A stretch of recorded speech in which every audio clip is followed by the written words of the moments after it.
पैसे दे देती तो मैं उनके साथ कुछ नहीं करता, हे राहुल मीनाने कोर्टमध्ये सांगितलं. जेव्हा कोर्टाने त्याला विचारलं की तू IRS ऑफिसरच्या मुलीसोबत असं का केलं, राहुल मीना हा IRS ऑफिसर दिनेश गुप्ता यांच्या घरी मागील 8-9 महिन्यांपासून काम करत होता.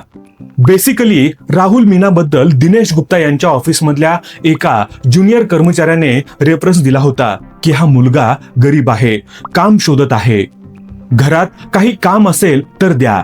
त्यामुळे दिनेश गुप्ता यांनी त्याला घरी कामावर ठेवले. पण 8-9 महिन्यात समजलं की हा मुलगा जुगार खेळतो, त्याच्यावर खूप कर्ज आहे आणि त्याचा स्वभावही चांगला नाही. त्यामुळे त्याला नोकरीतून काढून टाकण्यात आलं. राहुल मीना राजस्थानमधील अलवर जवळच्या राजगड गावचा रहिवासी होता. तो आपल्या गावाला परत गेला. आता 20 एप्रिलची गोष्ट आहे. 20 एप्रिलच्या रात्री तो एका महिलेसोबत काम करतो, तिचा मोबाईल हिसकावतो, आपल्या भावाचा फोन चोरतो आणि एका मित्राचाही फोन चोरतो. हे तिन्ही फोन 13,000 रुपयाला विकतो. एक अँब्युलन्स 6,000 मध्ये बुक करतो आणि रातोरात दिल्लीला येतो. दिल्लीला आल्यावर अँब्युलन्स वाल्याला पैसे न देता पळून जातो. सकाळी तो कैलाश हिल सोसायटीत पोहोचतो जिथे दिनेश गुप्ता राहत होते. त्याला संपूर्ण रुटीन माहित होतं कारण तो 8 महिने तिथे काम करून गेला होता. घरात कोण कधी असतं, कोण नसतं, स्पेअर की कुठे ठेवलेली असते. सकाळी 6:39 ला तो सोसायटीत प्रवेश करतो आणि 6:49 ला घरात वर पोहोचतो.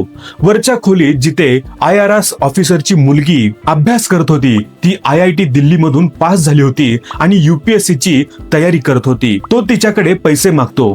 ती म्हणते मला माहित नाही पैसे कुठे आहेत. मग तो एक जड वस्तू उचलतो आणि तिच्यावर वार करतो. ती बेशुद्ध होते.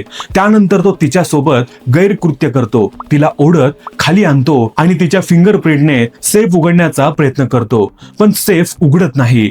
मग घरात जेवढे रोख पैसे होते सुमारे 2 लाख ते आपल्या बॅग मध्ये टाकतो. तसेच महागडे सामान, मोबाईल, घड्याळ सगळे घेतो. तिथेच कपडे बदलतो आणि सुमारे 7:20 ला घरातून बाहेर पडतो. गार्डशी बोलून निघून जातो. तो द्वारका येथे जाऊन एक रूम बुक करतो.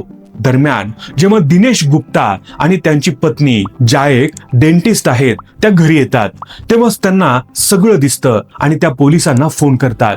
पोलीस त्यांचा मोबाईल ट्रॅक करून त्याला शोधून काढतात. हॉटेलमध्ये जाऊन त्याला अटक करतात.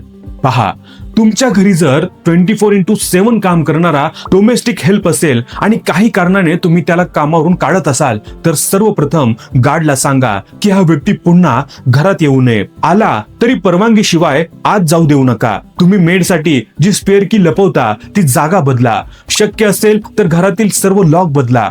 याशिवाय तुमच्याकडे काही सूचना असतील तर कृपया कमेंट बॉक्स मध्ये द्या आणि लोकांना जागरूक करा.